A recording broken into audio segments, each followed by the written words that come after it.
Legitimate जो demands है उनके उनके लिए प्रोटेस्ट नहीं करेंगे।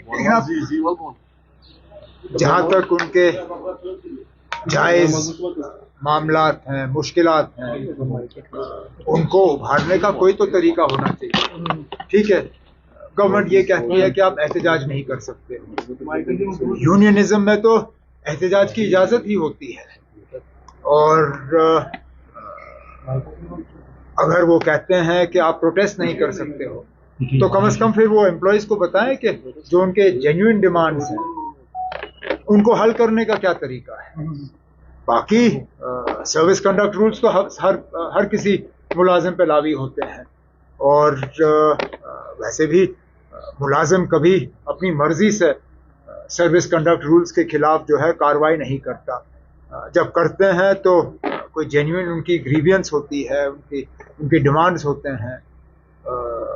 इस गवर्नमेंट का तो किसी के साथ तालमेल है नहीं, और जहाँ तक सुनने में आया है मुलाजमों के साथ भी नहीं है। तो मुझे लगता है कम से कम मुलाजमों के लीडरों के साथ बैठ के कोई मशवरा होना चाहिए कि ठीक है ना, प्रोटेस्ट नहीं तो फिर कौन सा ऐसा तरीका है जिसके तहत मुलाजिम जो है अपनी बात हुकूमरान तक पहुंचा सके। और क्या उमर साहब, रोड बन गया है केव तक, जो हजारों जो वहाँ पे पोनी वाले हैं उनका क्या होगा, कैसे देखते हैं आप इसको? एनवायरमेंटल एक तो पोनी वाला है, लेकिन आबो हवा की बात है ना।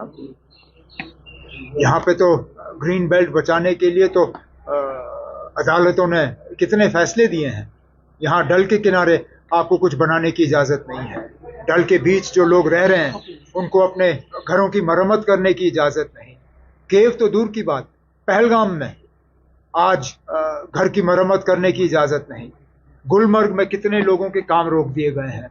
इसी तरह सोनमर्ग में बने हुए स्ट्रक्चर जो है उनको उन पे रोक लगी हुई है एनवायरनमेंट के वजह से। तो मुझे ये बताइए ना, अगर के डल का बचाव करना है, अगर गुलमर्ग को बचाना है, पहलगाम को बचाना है, सोनमर्ग तो बचाना है, तो क्या अमरनाथ गुफा के पास क्या वहाँ एनवायरनमेंट को बचाना हमारी जिम्मेदारी नहीं बनती है? और सालों साल से यात्रा चलती आई है, आज गाड़ी लेने की क्या जरूरत? यात्रा में ना थोड़ी सी तकलीफ उठाना, ये तो उसमें एक तरीका बना हुआ है। मिसाल के तौर पे जब हम हज पे जाते हैं, जब हम तवाफ करते हैं तो क्या गाड़ी में बैठ के करते हैं? पैदल करते हैं। इसी तरह जब माता वैष्णो देवी की यात्रा होती है, दर्शन करने आते हैं लोग, बहुत से ऐसे लोग हैं जो गाड़ी पे, पिट्ठू पे या किसी और चीज पे बैठने के लिए तैयार नहीं होते। वो कहते हैं हमारी यात्रा तब तक मुकम्मल नहीं है जब तक हम पैदल ना जाएं। राहत देना एक चीज है, लेकिन ये इस पे दोबारा सोचने की बहुत अशद जरूरत है। ये इन इलाकों में गाड़ियों को लेना उन इलाकों की तबाही के बराबर है। बाकी यात्रा और यात्री हमारे कंधों पे, जब से ये यात्रा शुरू हुई है कश्मीर के लोगों ने अपने कंधों पे इन यात्रियों को उठा के गुफा पे ले गए हैं।